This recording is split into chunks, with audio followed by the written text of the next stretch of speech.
Salute cult video fans. I'd made a cult video and it had some music in it and it got a pretty sweet band on it all around. So I hate listening to myself, so I'm just going to kind of let some pictures and other things do the talking for me without the copyrights.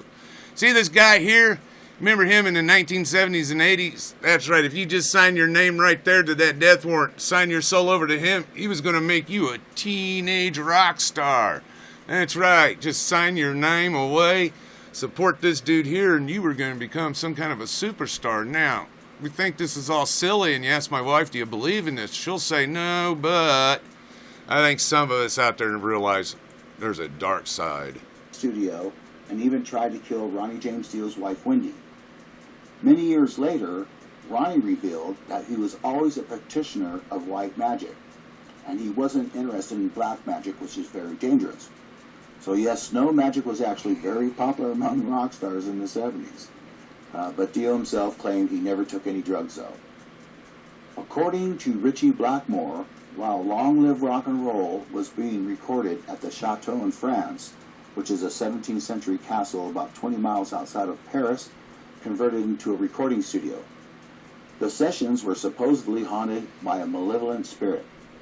Blackmore, long interested in psychic phenomena, claimed that the servant of the 5,000-year-old Babylonian demon Baal, the first lord of hell, plagued them with unplugged mics, tape machines that turned off and on seemingly by themselves, and lights that switched on and off. Tony Carey, who was Rainbow's keyboardist at the time, confessed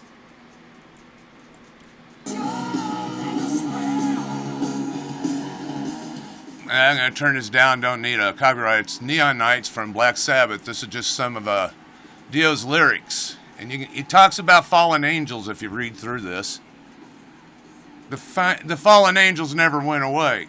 Those are supposed demons and all that. Yeah, the angels kicked out of heaven. Phantom figures free forever, out of shadows, shining ever bright. The fallen angels. Fallen angels, man.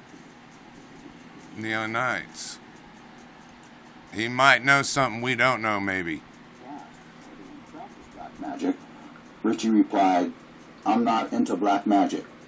I'm an observer of it, and I'm very interested in psychic phenomena. I do a lot of seances and communicating with the other side. But I really like to find out from other people all their experiences about things like ghosts and spirits. But I'm not into offering up slaughtered lambs and all that nonsense, and I'm certainly not into Aleister Crowley. Now, Aleister Crowley is actually the one Ozzy Osbourne sings about in the song Mr. Crowley. According to Ozzy, when he was young, he was very interested in Aleister Crowley. He read some books about him, and Ozzy said that Aleister Crowley was a weird guy, and Ozzy always wanted to write a song about him.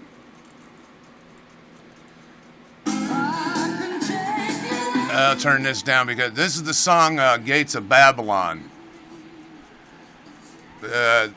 Lyrics here are definitely occultish, even satanic and blasphemous to some degree.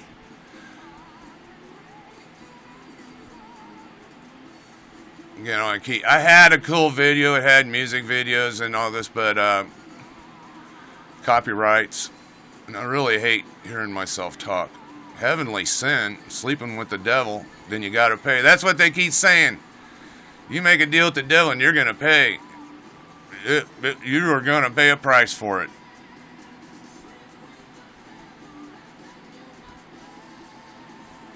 But you're blind. Yeah, they talk about illumination, but it's the wrong kind of illumination. What else is going on here? Poet, painter, novelist, and mountaineer. Crowley advocated complete sexual freedom for both men and women. In 1898, he became involved in occultism and joined the Hermetic Order of the Golden Dawn. A year later, he left the Golden Dawn and went to find his own esoteric order. Crowley reported having mystical experiences during a visit to Egypt in 1904 and wrote the Book of Law, which he claimed a spirit had dictated to him. One of the basic precepts of the book is, do what thou wilt shall be the whole law. And Do It Thou Wilt is also written on the inside, I believe, Led Zeppelin 3 on the inside of the album, because Jimmy Page was very interested in it as well. So, but anyway, Crowley made it the basis of a new religion, the Lema. Another precept is repression is the only sin. Crowley was actually a very controversial figure in his own time, with relatively few followers, but became something of a cult figure in Scotland on the shores of Loch Ness, called Boleskine.